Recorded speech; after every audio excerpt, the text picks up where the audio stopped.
that for the first time in human history, for the first time in all of human history, almost all of mankind is politically awake. And these new and old major powers face still yet another novel reality, in some respects unprecedented. And it is that while the lethality of their power is greater than ever, their capacity to impose control over the politically awakened masses of the world is at a historical low. I once put it rather pungently, and I was flattered that the British Foreign Secretary repeated this, as follows. Namely, in earlier times, it was easier to control 1 million people, literally. It was easier to control 1 million people than physically to kill 1 million people. Today, it is infinitely easier to kill 1 million people than to control 1 million people. It is easier to kill than to control. And interestingly, this is very relevant to current events. In his books and his statements, Brzezinski, who's very much, like I say, running the foreign policy of Obama with people like Kissinger, he talks about an area of the world called Eurasia, which is basically from Europe across to China. Now, this is the most significant part of Eurasia on this map. What Brzezinski says, control Eurasia, you control the world, not least because of the massive oil and gas reserves around the Caspian Sea. So we're in a process of the cabal wanting to take over Eurasia, and particularly this area. Now look, the number of countries that have been invaded, had regime change, or are now currently being targeted. First of all, the Ukraine. They use things to get the people going, like a color revolution or a flower revolution. So this was the Orange Revolution. It was funded and orchestrated by the networks of George Soros, and it put their man in there. They had the Rose Revolution in Georgia, where they put their guy in there. They tried to get a green revolution after the last election in Iran, but it didn't stick. They have Iraq, they've taken that over. If they take Syria, then they're all the way through to Israel. They're in Afghanistan. They're now undermining Pakistan and bombing Pakistan more and more. In Kyrgyzstan, we had the Tulip Revolution. We just had another one recently, putting their people into power. We've had the terrorism starting to unfold in India, and they are targeting these areas because they not only want to take it over, they want to trigger a war involving China and Russia. The Third World War that their documents have talked about for a long time. And they're ticking them off. And if you take that map of Eurasia and keep it in your pocket, you'll tick them off as the news stories unfold. Oh, a revolution here. Oh, a coup here. And what they're doing, this is not America doing this. It's not America doing this. This is the cabal doing this through America. The idea is to destroy America, to use America, destroy America. Why? Because when you want a world government dictatorship, you cannot have any superpowers that have the military and financial might to say no to what you're saying must happen. Because the world government, it tends to have a world army, a world central bank, and a world currency, eventually. And they'll manipulate the financial situation to bring that about, or try to.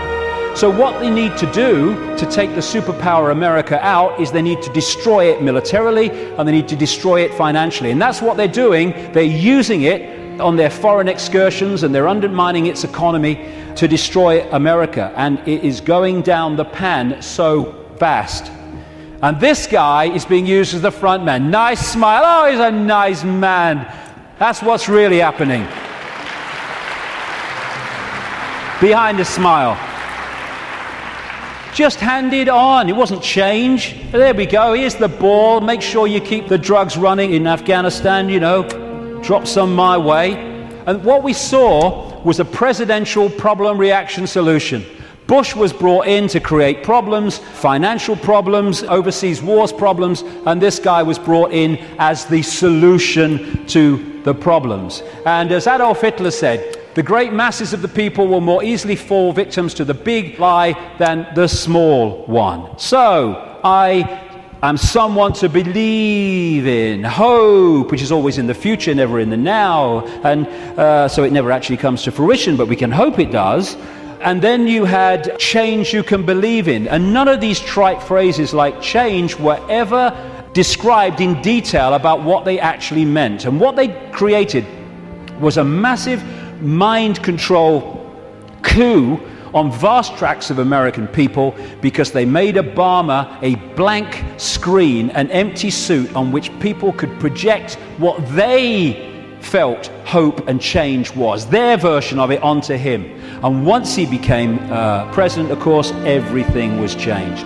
Make the lie big, make it simple, keep saying it, and eventually they will believe it. I love you, you love me, I will get you stuff for free. Oh, yay, Obama, you're such a star. I love this one. The wolf found that shepherd's clothing worked better. The peace president, first thing he did was agree the bombing of Pakistan. Same guy, all this going on with this spent uranium, depleted uranium. What does he do? Continues the bombing, increases the troops. Fraud, another puppet. Golden rule, big time. Ignore the words and watch the actions, because they're never the same. And just to show you nothing's changed, there we go. Good old Bono. Nothing's changed, we're fine. So, we have this projected agenda, and we're now at the point where they're trying to introduce finally that structure. World government, world central bank, world army, a world currency eventually, and alongside it, of course, the Orwellian state that I've been writing about for the best part of 20 years, and increasingly so many others have too over the years, and it's unfolding as daily experience.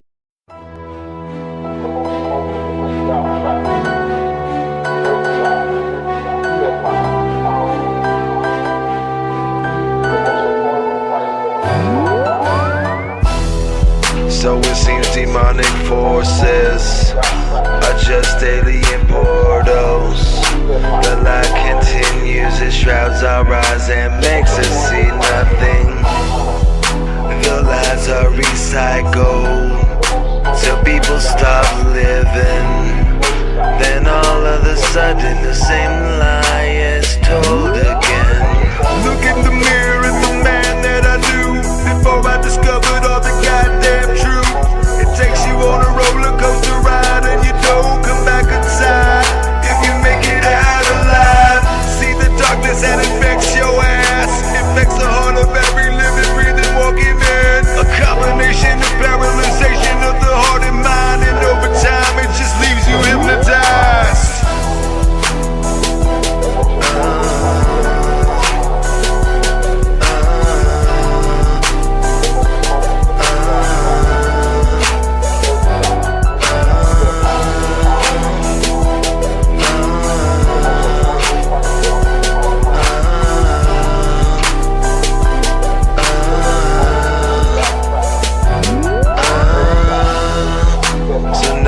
Controlling this planet through bloodline. Don't know what I mean. Take a look it up, take a look with me. The lies are then recycled till people stop breathing.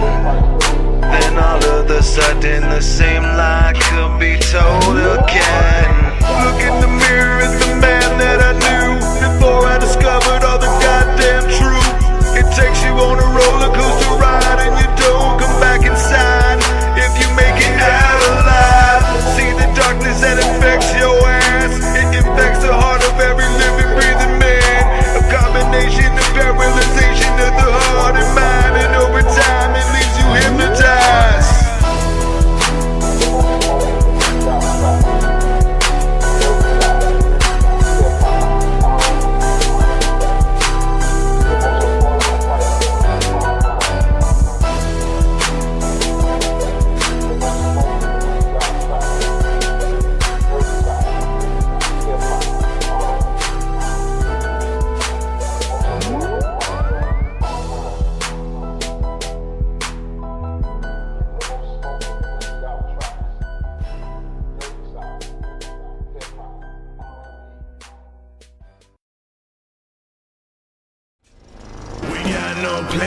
No plans at all. Evil man's always transcending.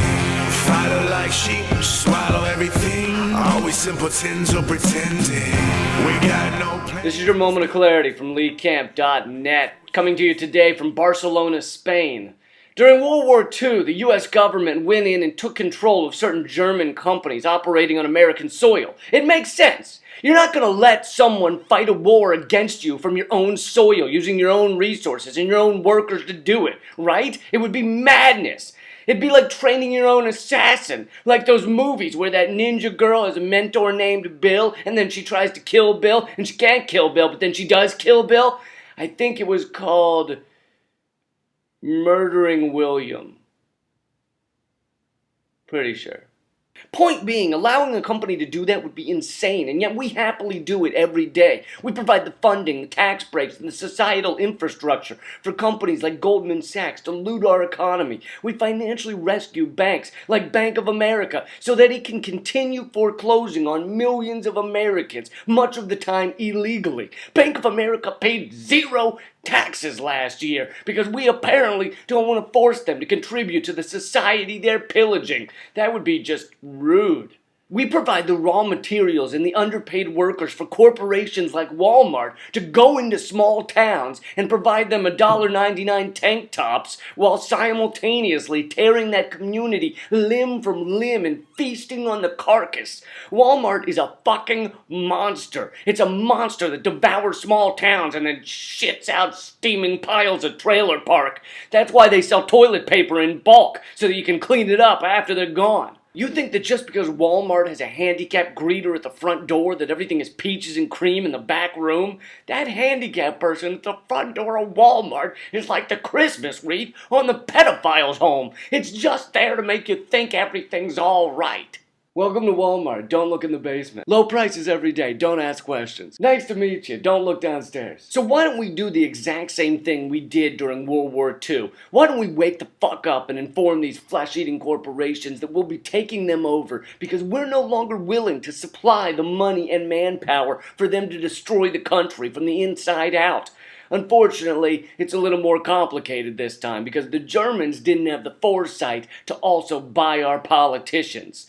So I guess we'll have to vote them out of office too. We can call it Operation Murdering William.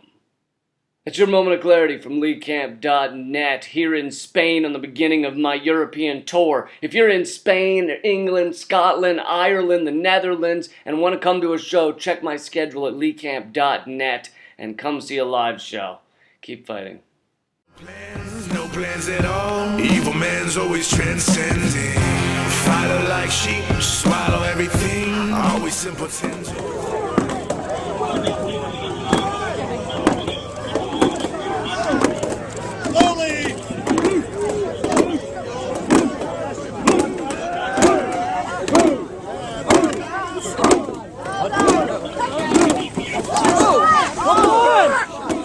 Come on! What are you doing, guys?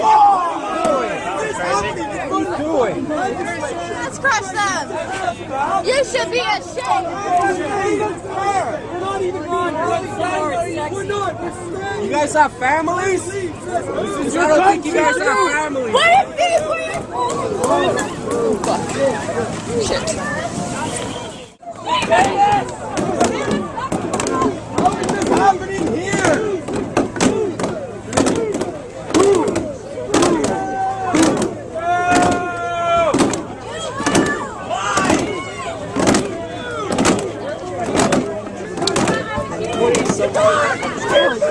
Shit.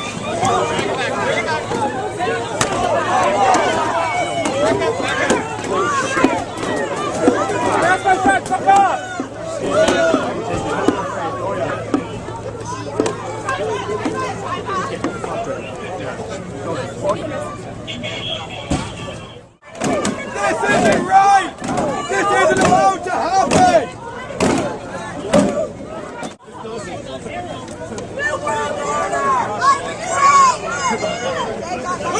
Oh, fuck! Fuck! Fuck! Fuck! What the fuck?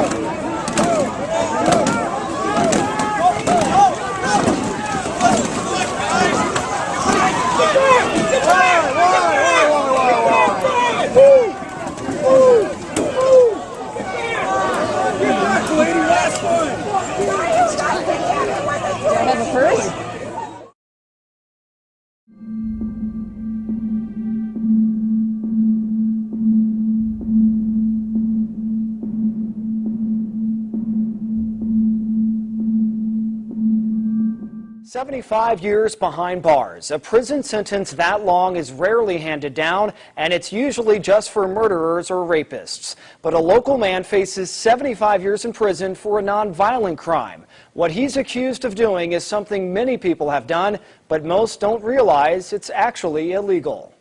Let him go! What you're witnessing is now against the law in some states. This is also becoming illegal, as well as this. Don't tase me, bro! These infamous scenes are being banned in more and more states. Sit down! The police in these recordings are not necessarily the ones breaking the law, it's the people recording the police. Recording audio of law enforcement without their consent is considered a crime in a dozen states, including Illinois. It sounds like a plot in a movie. To call what I did a crime is ridiculous. Michael Allison publicly recorded law enforcement in Robinson, Illinois. Now he's charged with 5 felonies with up to 15 years in prison for each count. That's a total of 75 years if convicted. 75 years in prison. And it's just so unbelievable. Allison could spend the rest of his life behind bars. The 42-year-old is out on bail preparing to stand trial. The crime he's accused of? Eavesdropping. This doesn't make any sense. And for one thing, the statute, as it's written, can be interpreted any which way. Illinois is one of the states applying old eavesdropping and wiretapping statutes to new technologies like cell phones or anything else that records audio. Those laws technically make it illegal to record on-duty law enforcement officials without their consent. The penalty for that crime here in Illinois is the same as rape. They're actually trying to say that I have committed a crime and it's a Class 1 felony. As bad as rape. Yeah. The state law allows police officers to record citizens without their consent. If you turn on a recorder to record the exact same conversation that they are recording, you're considered a felon, and they're protected by the statute. All these police officers who were recorded tasing, punching, or shoving unarmed citizens, Sit down! none of them served any prison time. The California police officer who shot this man in the back and killed him, he's serving 2 years in prison. But Michael Allison, who recorded law enforcement officials in public without their consent, he faces up to 75 years.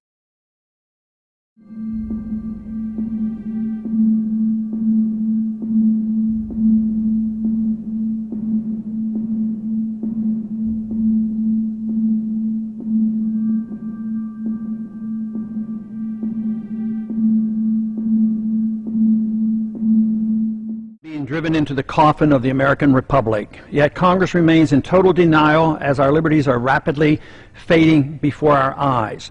The process is propelled by unwarranted fear and ignorance as to the true meaning of liberty. It is driven by economic myths, fallacies, and irrational good intentions. The rule of law is constantly rejected, and authoritarian answers are offered as panaceas for all our problems.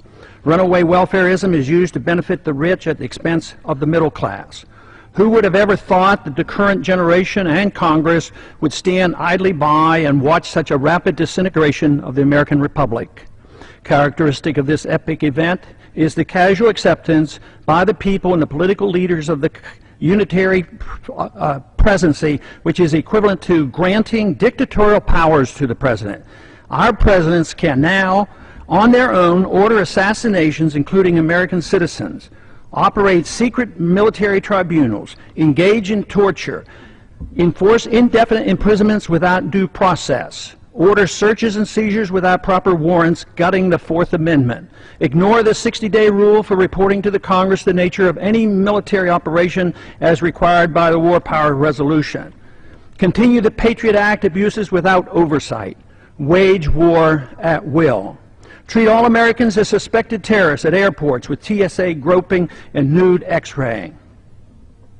And the Federal Reserve accommodates by counterfeiting the funds needed and not paid for by taxation and borrowing, permitting runaway spending, endless debt, and special interest bailouts. And all of this is not enough. The abuses and usurpations of the war power are soon to be codified in the National Defense Authorization Act, now rapidly moving its way through Congress. Instead of repealing the 2001 authorization for the use of military force, as we should, now that bin Laden is dead and gone, Congress is planning to massively increase the war power of the president.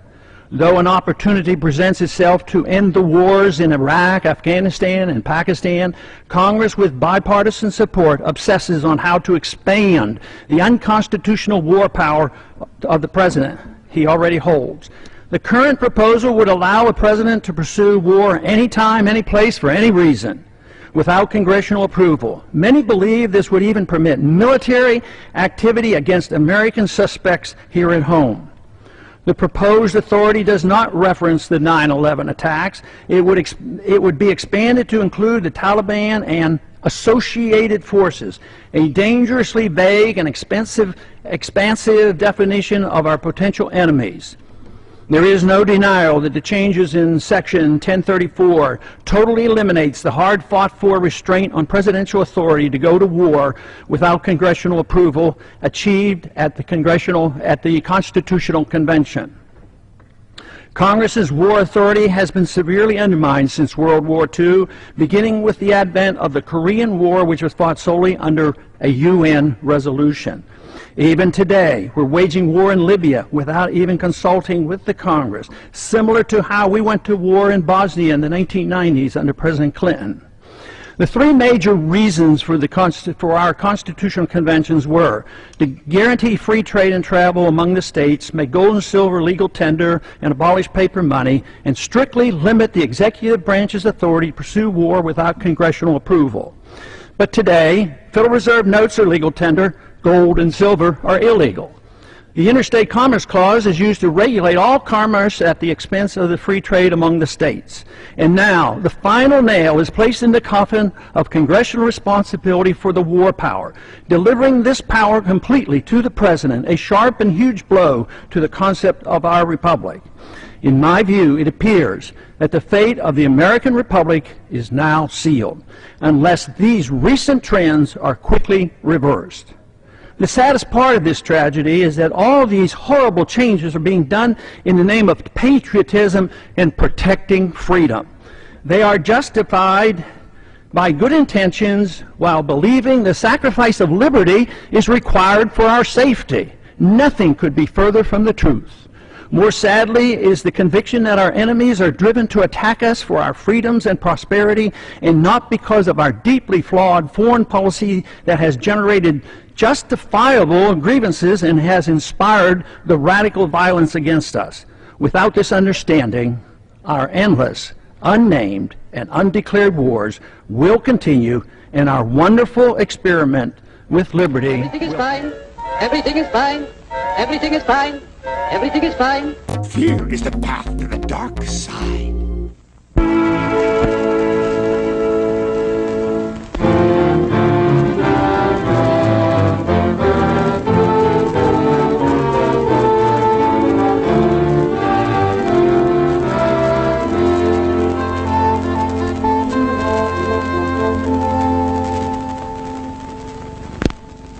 America is many things to many people. To a 17-year-old kid, it's the malt shop on the corner.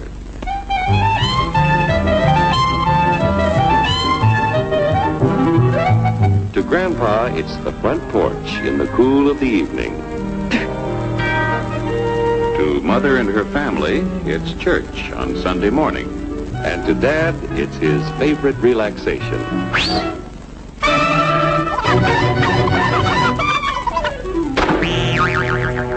It's the Cracker Barrel philosophers in Crabtree Corners. And it's the tycoons in Wall Street. It's all races, creeds, and religions. It's freedom to work at the job you like. Freedom of speech and to peaceably assemble. Freedom to own property. Security from unlawful search or seizure. Where's your warrant, Flatfoot? The right to a speedy and public trial. Protection against cruel punishments and excessive fines. the right to vote, and to worship God in your own way. It is these freedoms that have made America strong. Okay, so we got our freedom. But management's lousing up everything. Labor is at fault. It's ruining the country. My constituents, as your elected representative, I can assure you Labor's right. Management's right. I'm strictly neutral. Labor, management, politicians, phooey. They can't tell corn from oats. It's only taking money out of Hurry, step right up, folks. Here's the answer to your problems. Dr. Utopia's sensational new discovery, ISM. ISM will cure any ailment of the body politic. It's terrific. It's tremendous. Once you swallow the contents of this bottle, you'll have the bountiful benefit of higher wages, shorter hours, and security. Enormous profits, no strikes. Remember, you're the big boss. Government control, no worry about votes. Name your own salary. Bigger crops, lower costs. Why, ISM even makes the weather perfect every day. And now then, because we are introducing this amazing item for the first time in this country, it isn't going to cost you 1 cent. All you have to do is sign this little scrap of paper, and you get your bottle absolutely free. I hereby turn over to ISM Incorporated everything I have, including my freedom and the freedom of my children and my children's children, in return for which said ISM promises to take care of me forever.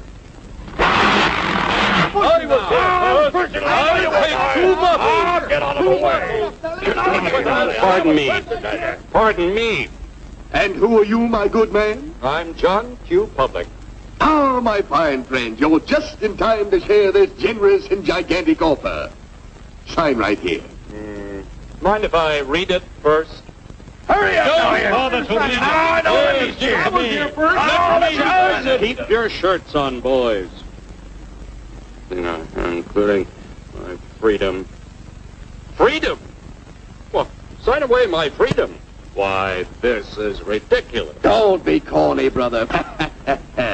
Sure, our system of free enterprise isn't perfect. But before we throw it away for some imported double talk, let's turn the clock back a few years to see what it's done for us.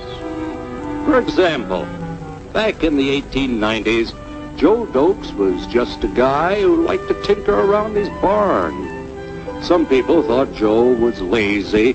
Some even thought he was nuts. But one day, he had an idea. And because he was free to dream his dream and tinker, Joe had a chance to make something of himself and his idea. So,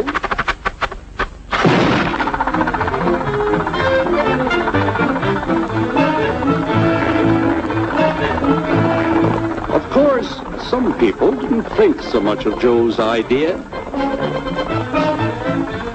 But that didn't stop him. So Joe got some money from young Aunt Minnie and Uncle Angus and Grandpappy and Mr. Titus. When Joe's friends and relatives used their savings to help him buy tools and property, they were capitalists. Don't blush, folks. It's nothing to be ashamed of. Now, naturally, Joe needed some help. So he hired Willie Lumpkin, who was out of work anyway, and before long, Willie had the know-how and became skilled labor. Because capital, management, and labor worked together, Joe's idea grew. It grew and did things even he never dreamed of. Today, the automobile industry provides millions of jobs that never existed before. And remember, this is a story of only one industry. There are thousands more scattered all over the United States whose history of development is pretty much the same. We've built a country under the American system that sends more young people to high school and college than all the rest of the world combined. Why, even in the Depression, our wages bought more food, clothing, travel, and entertainment than the wages of any other people in the world. Our country has a national income equal to the total national incomes of any other 6 nations in the world. With only 7% of the Earth's people, we drive 70% of the world's automobiles. That's just a sample of the things the capitalistic system has given us in only 160 years. Before signing up, you boys ought to try a little taste of Dr. Ism's formula to see what you'd get in exchange for your freedom. Go ahead, try it.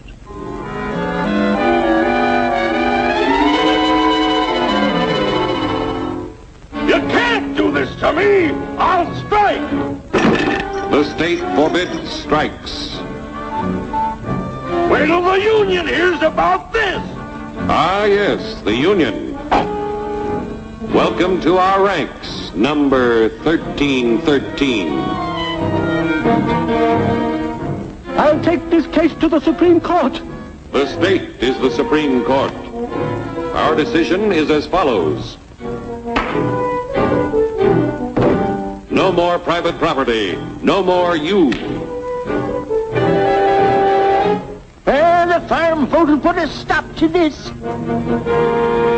Farmers don't vote anymore. What'll they do for seed next year? You won't have to worry about next year. The state will do your planning from now on. We must fight to regain our freedom, or everything is lost. Everything! Everything is fine. Everything is fine. Everything is fine. Everything is fine. Everything is fine. When anybody preaches disunity, tries to pit one of us against the other through class warfare, race hatred, or religious intolerance, you know that person seeks to rob us of our freedom and destroy our very lives. And we know what to do about it. Now, gentlemen, no violence, please. Don't throw those bottles. Don't throw those bottles. No! Oh, no! No! Hey! Oh, no! Hey!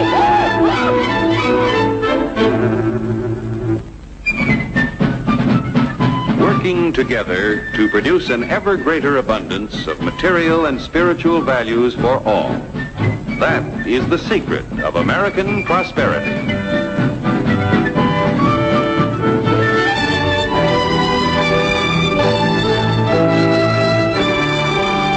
Everything is fine. Everything is fine. Fear leads to anger. Anger leads to hate. Hate. Tonight I'm going to talk about the argument I make in this new book, The End of America. And I'm just going to speak from my heart about what I see happening right now and what we need to do about it. And I kind of want to issue a bit of not a warning, but almost like like those rides you go on in Disneyland where, if they're very turbulent, you get a heads up. It's a very difficult message. In some ways, I'm going to take you on a difficult journey, but I want to reassure you that we're going to come out to sunshine and hope. If not sunshine, certainly hope on the other side. So the book, this is why I wrote the book. I wrote the book for an older person and for a younger person in my life. The older person is a mentor of mine who is the daughter of Holocaust survivors.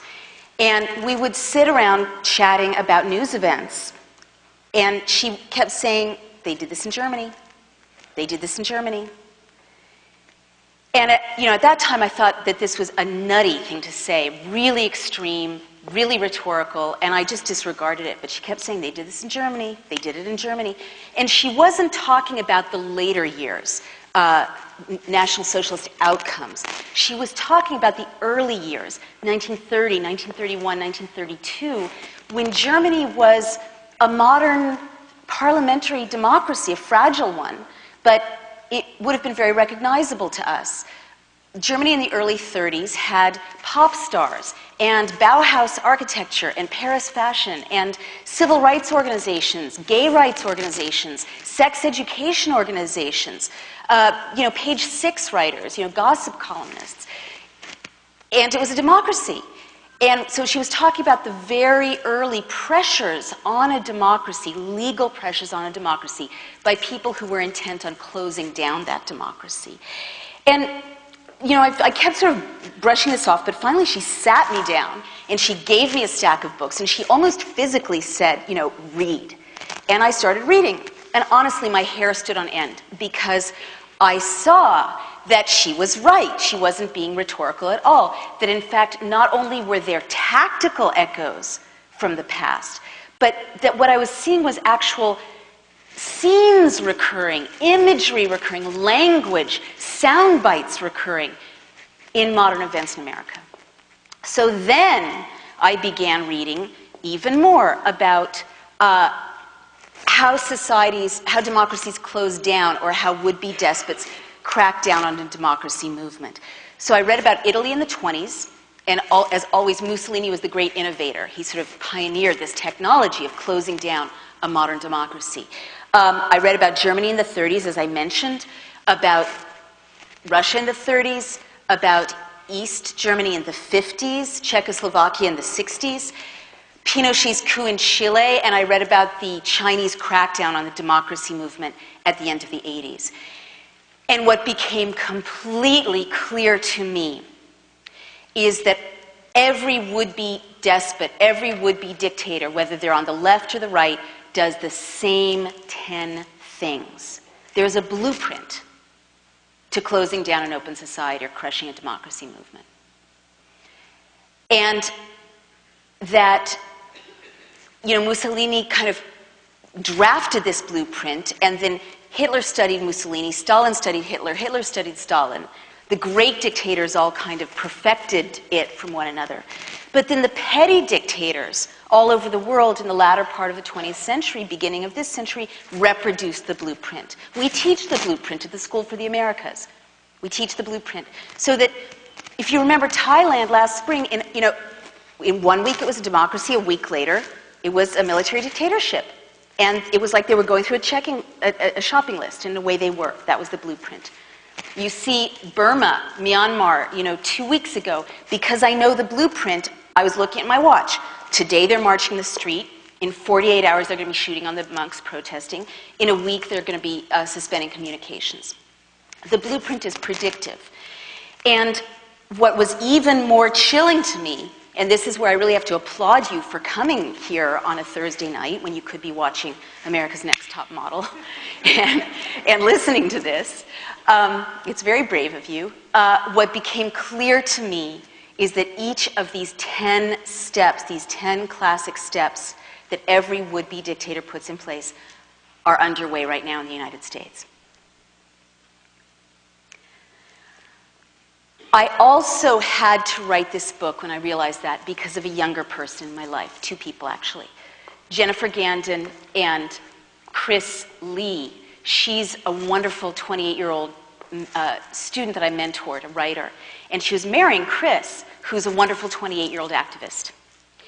And knowing the storm clouds that were gathering around this young couple, I realized that, I had to do more than just get them something from Crate and Barrel. That I had to give them something that would help them in a time like this. And so I wrote the book really for them as well as for my older friend, because what it is a kind of refresher, a reminder to Americans. We don't tend to think about history a lot, I don't either, about how societies closed down in the past, a blueprint, and also a refresher about what democracy is and how to sustain it at a time when it's under assault. So that's why I wrote this book. And actually, Chris's own story is kind of very moving to me because his mom was 28 herself when she took the 4-month-old Chris in her arms and fled Vietnam to get into a boat and sail across the ocean as a refugee, as a boat person, to arrive in this country because she understood liberty the way the founders understood liberty. It's an understanding we've kind of forgotten, we've gotten lazy about. She understood that it was worth risking her life and her child's life to raise her baby in liberty, in freedom. So that's the kind of consciousness we have to remember now in order to fight back against the kind of pressures that I'll be describing. So what are these 10 steps? And by the way, before I tell you the 10 steps, I just want to invoke something that was kind of amazing to me to discover. You know, civics is so boring, right? How many of you took civics in middle school or high school? Show of hands? That's pretty good, but it's still like half of the audience, and this is a self-selected, engaged audience. People don't take civics anymore. It's not mandatory anymore. So there's this whole generation coming up that really doesn't know what democracy is. But what we're not taught, we're sort of given this Hallmark card view of the mood the founders were in when they drafted the Constitution, the Bill of Rights. It's like freedom, confident, expansive. That is not true.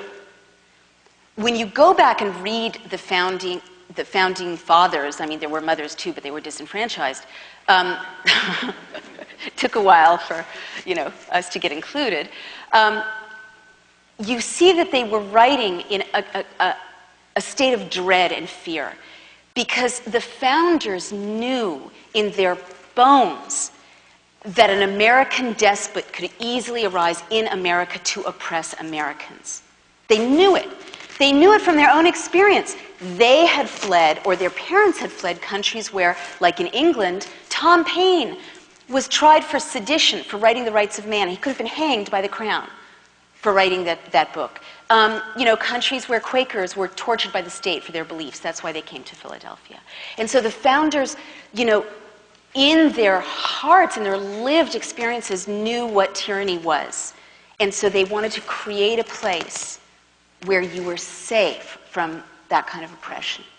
And that's why they set our system of checks and balances as they did. Checks and balances, what a boring term, right? I mean, we are not taught that this system is this sexy, passionate, amazing, inspiring concept, this radical vision of human self-determination. But they knew without a doubt that it was human nature to abuse power if power was unchecked, and that was why these checks and balances were so important. So what are these 10 steps that so profoundly assault the founders' vision and put us at risk?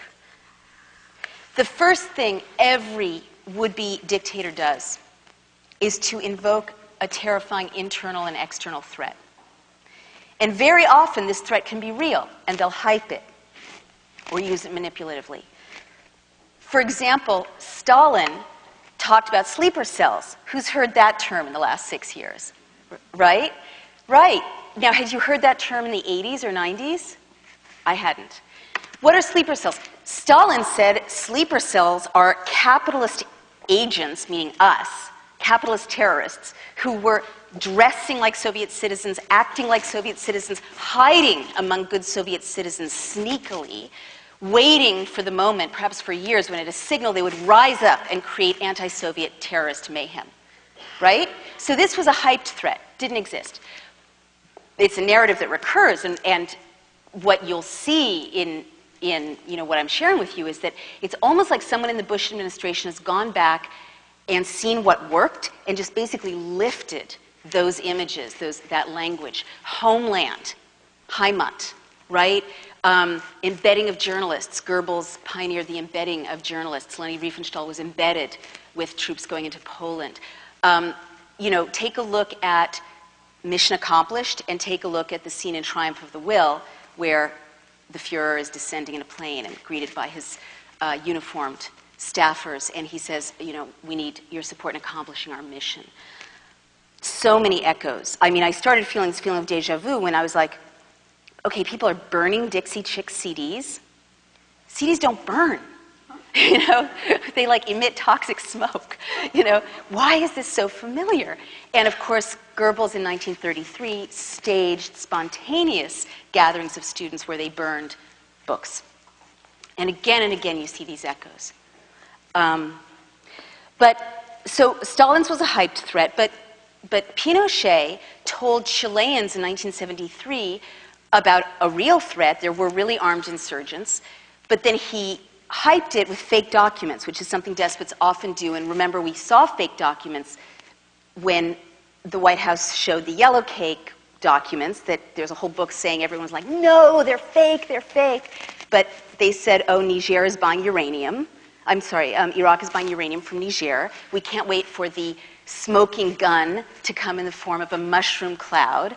And so we were duped into invading Iraq. So similarly, Pinochet held up what he called Plan Z, fake documents that purported to show that these armed insurgents were going to blow up all this infrastructure and assassinate all these leaders at once. Fake, but it terrified Chilean citizens so that they didn't fight hard for their democracy when the coup was attempted. The second thing a would-be despot always does is to create a secret prison system where torture takes place that is outside the rule of law.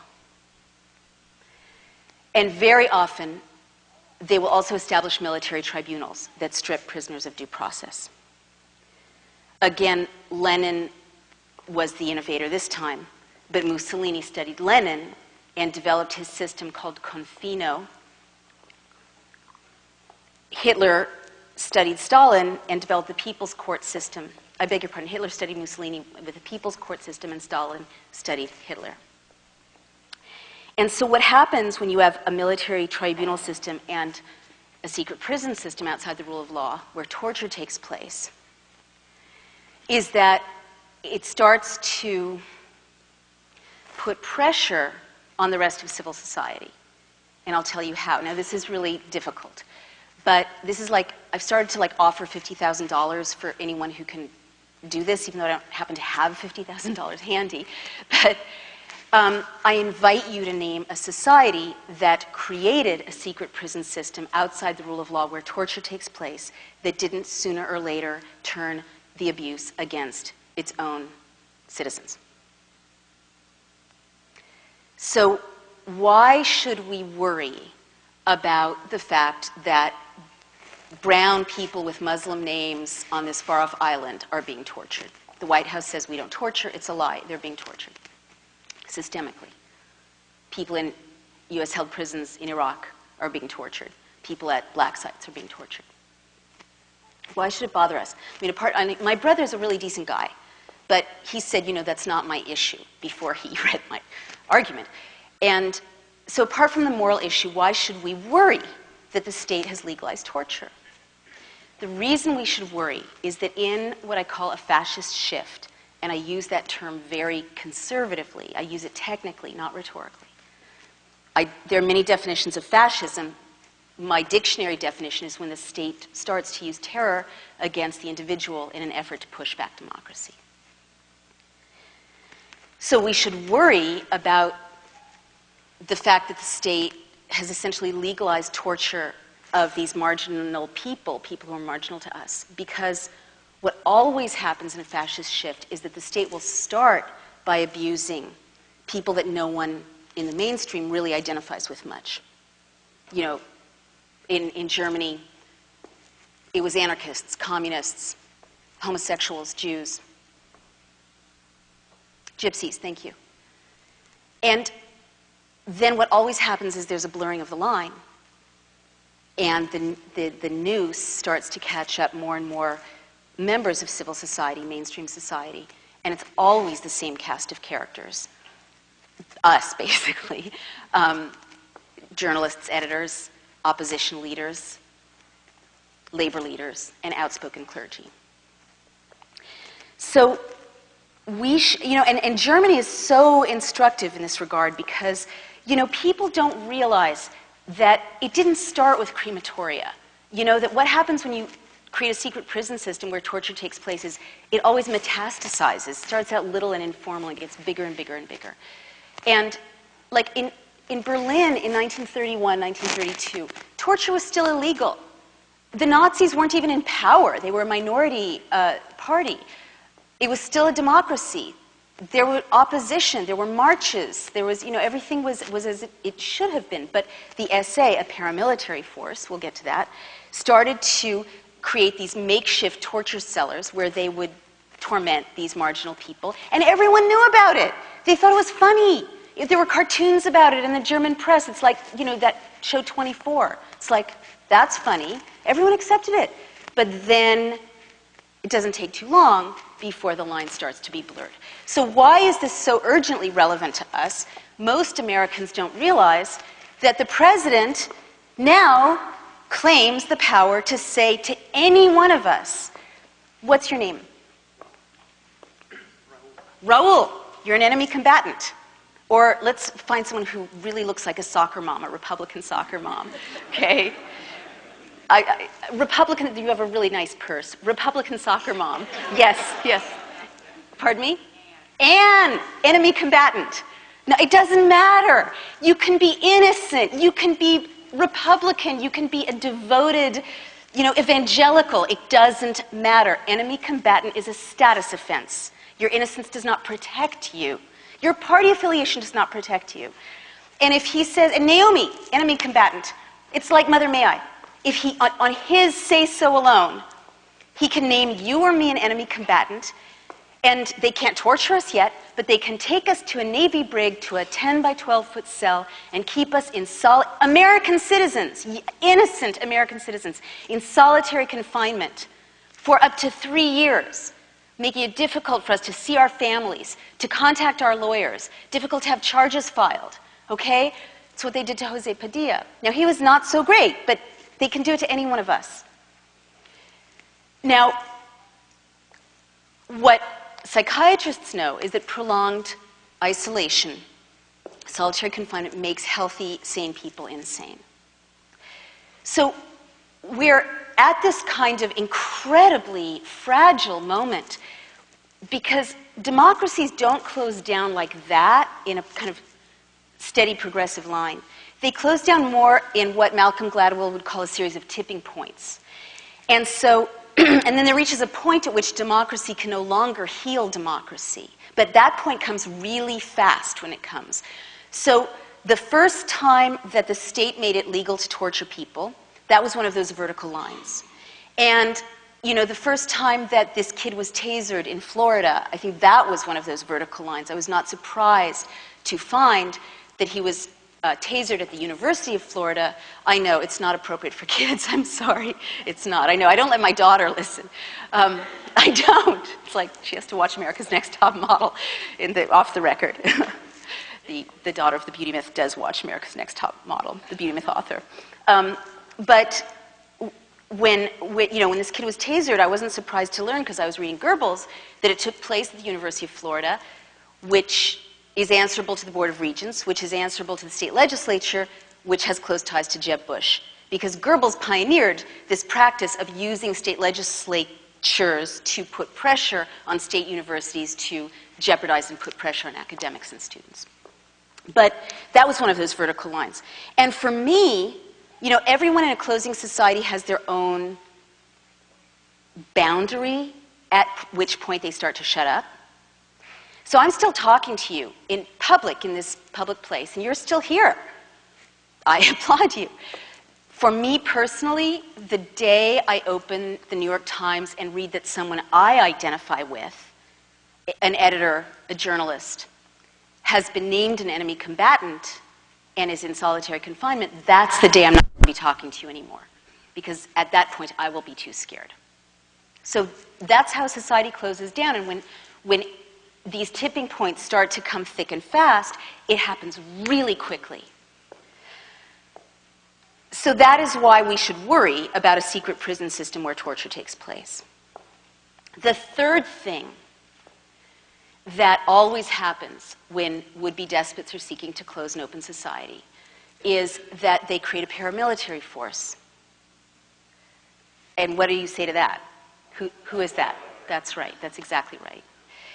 Now, really think about it. You can't close down a democracy without a paramilitary force. You can't, because people are like, I'm not going to be pushed around by you. But once you have a paramilitary force, you can send that paramilitary force to intimidate civilians. And then it doesn't matter if you've still got the essential institutions of civil society functioning, because people are really just too intimidated to push back. this is what happened. Like, people forget Italy was a democracy, a working parliamentary democracy, when Mussolini started to send what he called Arditi black shirts, paramilitary guys, out to scare and intimidate civilians. You know, last summer in the Portland airport, people were asked by TSA officials, Transportation Security Administration officials, to drink baby formula and even human breast milk. Remember that? After the scare about the guy who was carrying liquids onto the plane. So this was a familiar scene to me. This was one of those echoes, because Mussolini, the black shirts forced civilians to drink emetics, like laxatives, at gunpoint, and this was so intimidating, it worked so well that Hitler imitated it, and the brown shirts forced people to drink gross liquids, and, you know, this is a new scene for America, armed agents forcing people to drink gross liquids at gunpoint. But when you look at Germany too, they weren't a majority party when the brown shirts were sent to intimidate civilians, to bully people, beat people. So right now, and by the way, the founders, like, why do we have the Second Amendment? Gosh, no, it just makes me crazy. This is what makes me crazy. We're in an era when ordinary people feel separated from the Constitution, the Bill of Rights. I did. You know, I have a good education, and I had to, like, sit a lawyer friend down. I mean, like, literally sit a lawyer friend down and say, okay, you have to explain to me what due process means. What is due process, like, beginning to end? Because what is due process? Like, who knows exactly what due process is? And we're all really well educated. Notice and opportunity. Pardon me? Notice and opportunity. Notice and opportunity, that's right.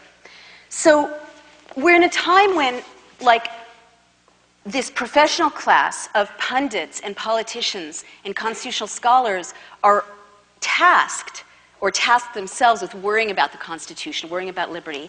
And we're told, don't worry about it. You know, it's not your business. So I didn't even know how the Second Amendment worked or why it protected me until I did this reading. And the founders knew the danger that a paramilitary force poses to civilians, because King George's men were wandering around bullying colonists, breaking into their homes.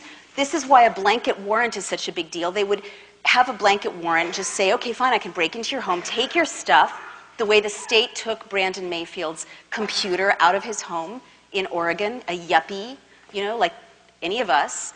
And I say that in quotation marks, but he was like a total mainstream American, innocent guy. They broke into his home, went through his kids' stuff, took his stuff.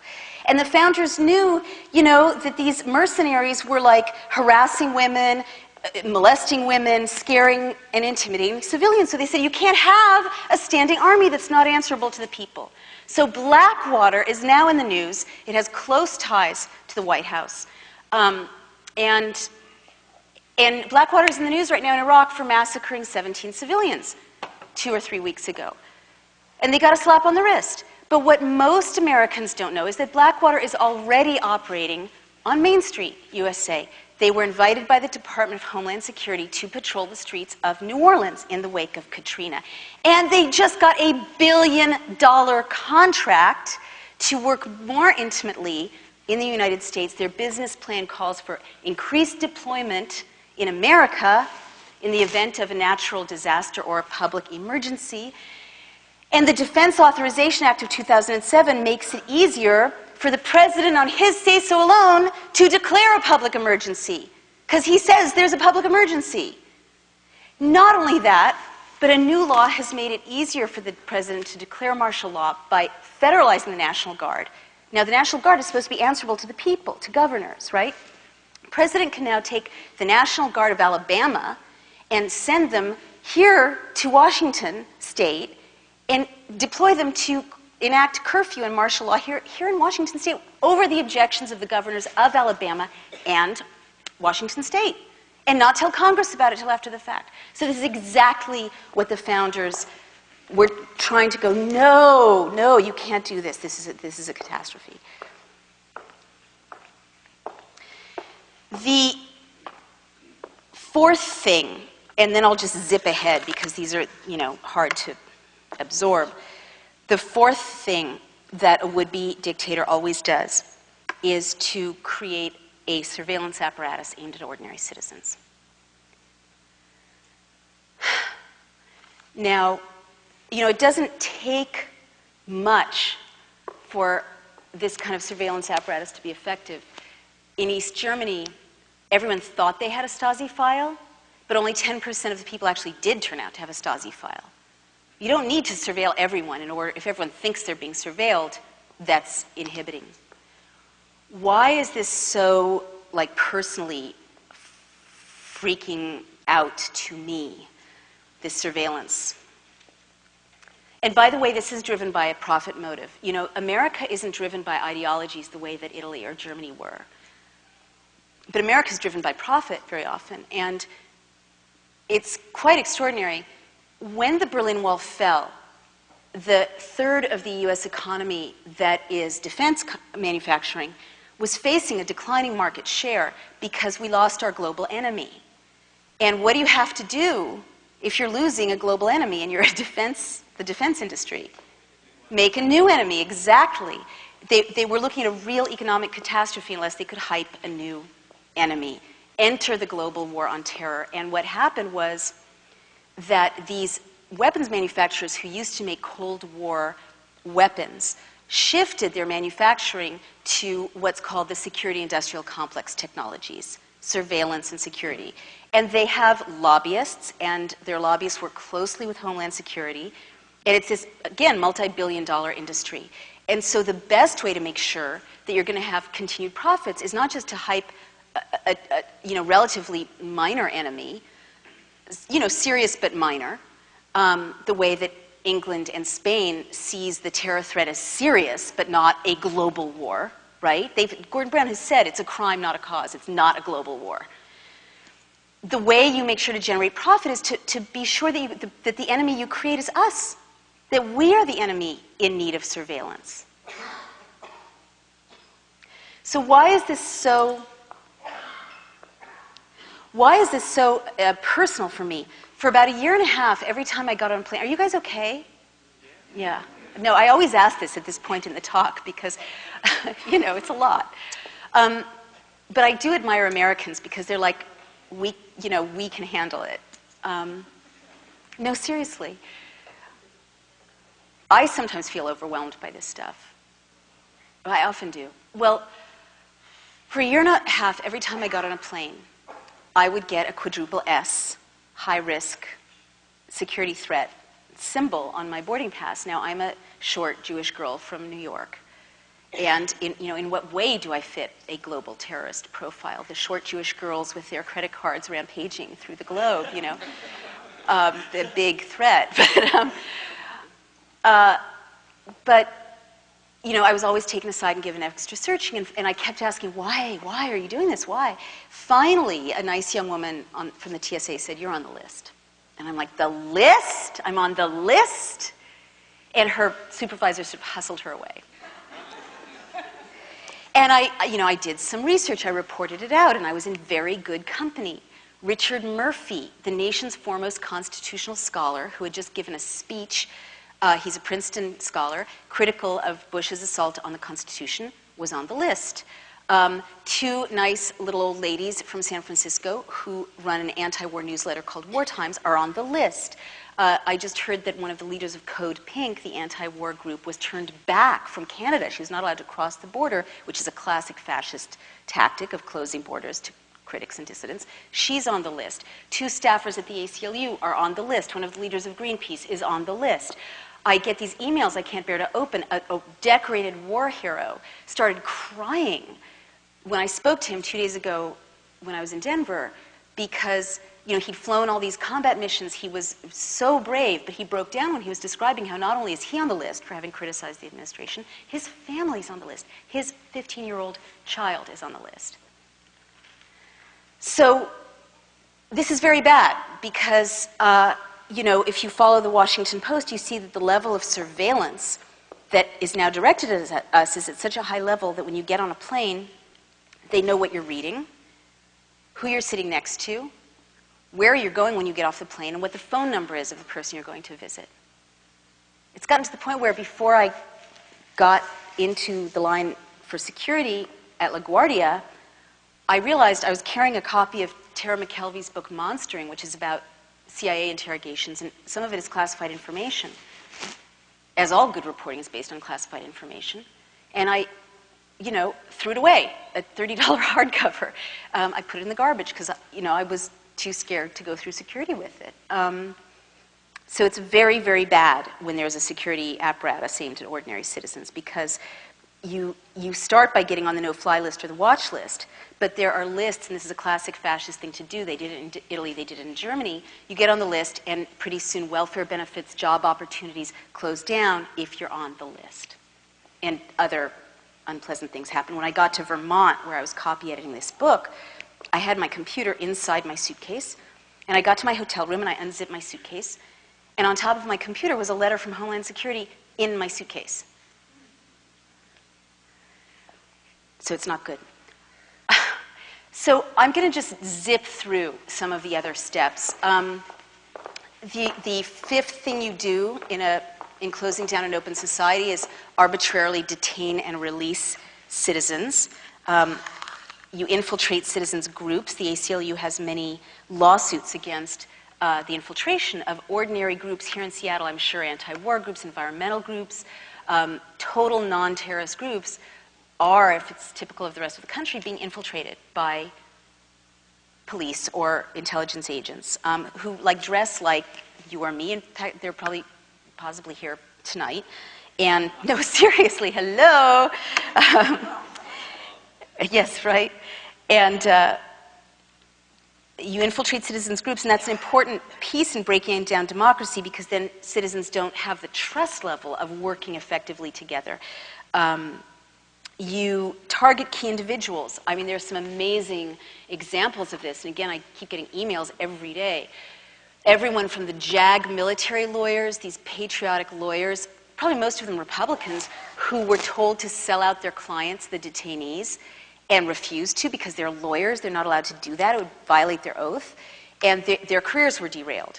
To Bill Maher, who said one thing, and pressure was put on CBS, on his parent company to fire him. To Dan Rather, who just brought a $70 million lawsuit against Viacom for being ousted because of White House pressure. This is, again, a Goebbels tactic that you target key individuals, people in the press, academics, people in the media, performers, the Dixie Chicks, so that people see that you crash and burn or there are repercussions if you stand up. You restrict the press. Is the next step. And the classic example of this is, remember the Swift banking story when the New York Times under executive editor Bill Keller reported this classified program that the White House was following banking, financial records. So there was this drumbeat from the White House, treason, treason, treason, right? They should be prosecuted under the Espionage Act. And Melanie Morgan actually called for a prosecution for treason, and one of the consequences of a conviction for treason is execution. And she's like, whatever, that's fine. So this was really scary to me, because I was reading, in a strong democracy, that's just hype, that's just language. It's just like, oh, God, they're at it again, the right wing. But in a weakening democracy, it starts to get not so funny. And really not funny when you're reading Stalin, and you find out that in 1937, Nikolai Bukharin, who actually was the publisher of Izvestia, which was the equivalent of the New York Times for Russia at that time, was charged with treason and actually executed in the Third Moscow Show trial. And this espionage, what happens in a closing society is there starts to be a drumbeat of words like terrorist, enemy of the people, sabotage, espionage, treason. And the definition of terrorist or traitor or spy starts to expand and expand, entangling more and more people, more and more criminalization of speech. So, for instance, the blueprint is so predictive. Because of what I know about the blueprint, I could tell when a law was passed last fall expanding the definition of terrorist to include animal rights activists. I knew that within about 6 months, people who looked like the boy or girl next door would be called terrorists and prosecuted. And that's exactly what happened by about March, about 6 months later. By the same token, we were talking about the blurring of the line and how predictive it is. you know from history that the first people to be tried under the Military Commissions Act are likely to be white and English-speaking. And in fact, David Hicks, a white English-speaking prisoner, was among the first to be tried by the military commissions. It's so predictive that the tasering of this kid happened right, like according to the clock. So, there's this drumbeat, espionage. There was this drumbeat to charge people who released or revealed classified information with the 1917 Espionage Act. This sounds sensible. We're at war. You don't want spies. But the history of the Espionage Act, and I didn't know this until I read about it. The Espionage Act was last used during the drumbeat running up to the Great War, the First World War. And it was used to round up people like us, again, critics, anti-war activists, journalists, people who were fighting child labor without warrants, mass arrests, people were beaten, and Eugene Debs got a 10-year sentence under the Espionage Act for giving a speech about the Constitution. And the Espionage Act arrests quieted dissent in this country for a decade. So it is not a happy thing, the invocation of the Espionage Act against Bill Keller. And, there are other examples of horrible things happening to journalists. Greg Palast, who wrote Armed Madhouse, was investigated by Homeland Security. And staffers for Associated Press and CBS have actually been seized in Iraq because the U.S. didn't like the images and stories they were producing. And, they were held without charges in abusive U.S.-held prisons. So it's very bad. And the last two things you do in a fascist shift when you're closing down an open society, I mentioned you recast criticism as espionage and dissent as treason. Remember, Hillary Clinton was called a traitor for criticizing the deployment of the war. And the last thing that happens is that you subvert the rule of law or simply declare martial law.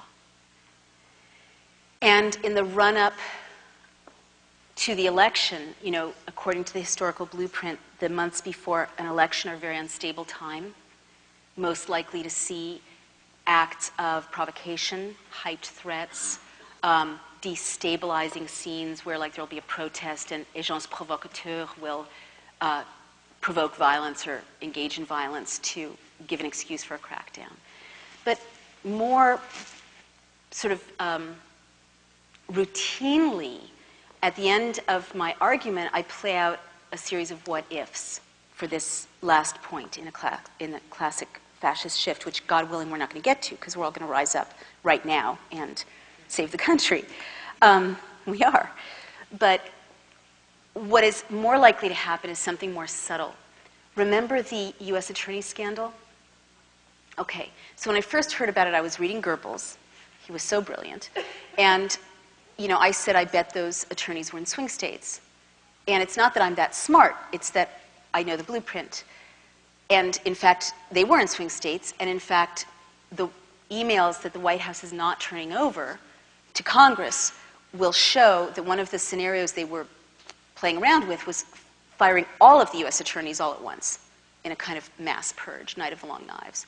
So had they done that, and they would have gotten away with it if a blogger hadn't sounded the alarm, we would already be looking at the end of America because the U.S. attorneys decide to prosecute voting rights groups, for instance. In a close election, if your cronies are the ones making the decisions, it's pretty much over, even without a coup, a violent coup. And we have this wrong notion of what a closed society looks like. A closed society doesn't look like marching goose-stepping columns or crematoria in the distance. It almost never looks like that. Once in history, it looked like that. A closed society, even a violent military dictatorship, really has a lot of the trappings of civil society. There are still elections. They're just corrupted.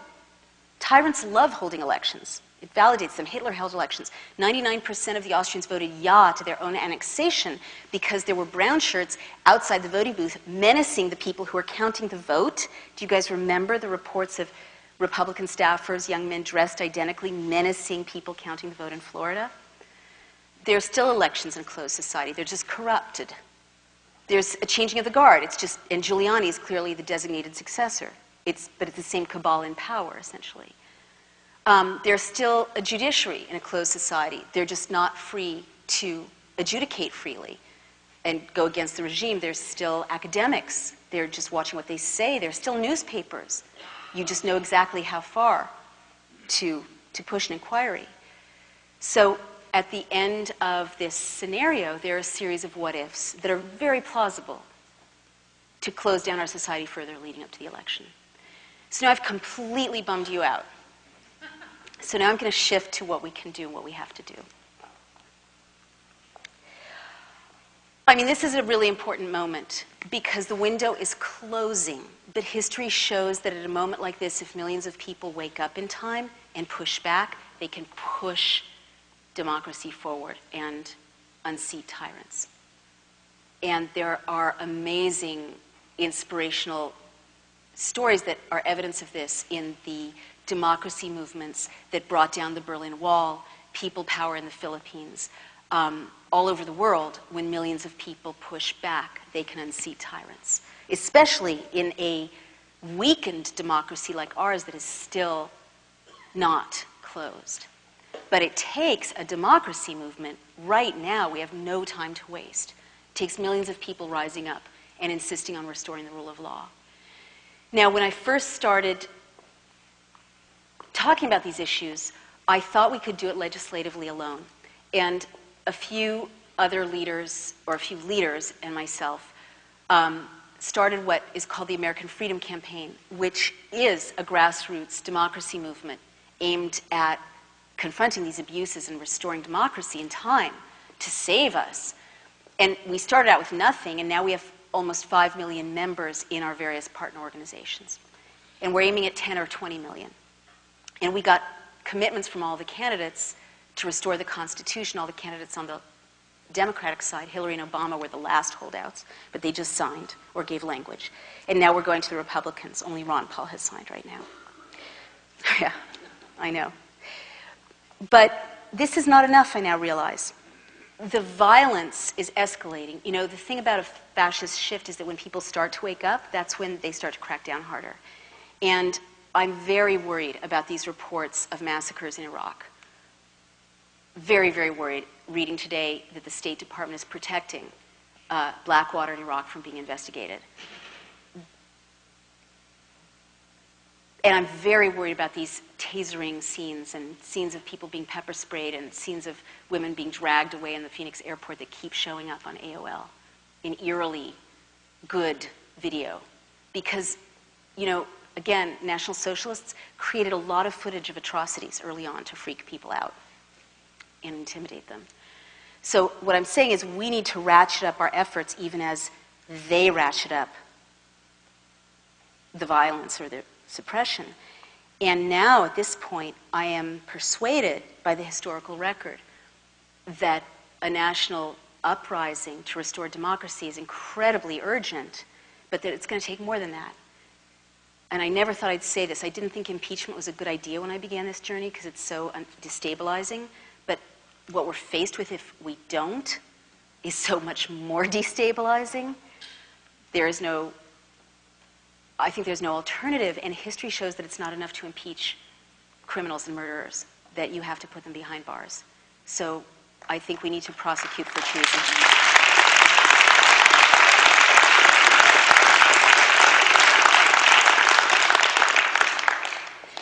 So I will end this by saying that if we all take on the Patriots' task, and it begins with a revolution, as Gloria Steinem would say, from within, there is every reason to believe we can save our country in time and restore liberty to our neighbors and our children and ourselves.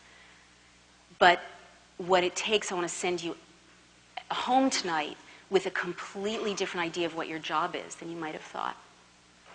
The founders did not intend for us to delegate the defense of liberty to a professional class of pundits or politicians or constitutional scholars. That's right. That's right.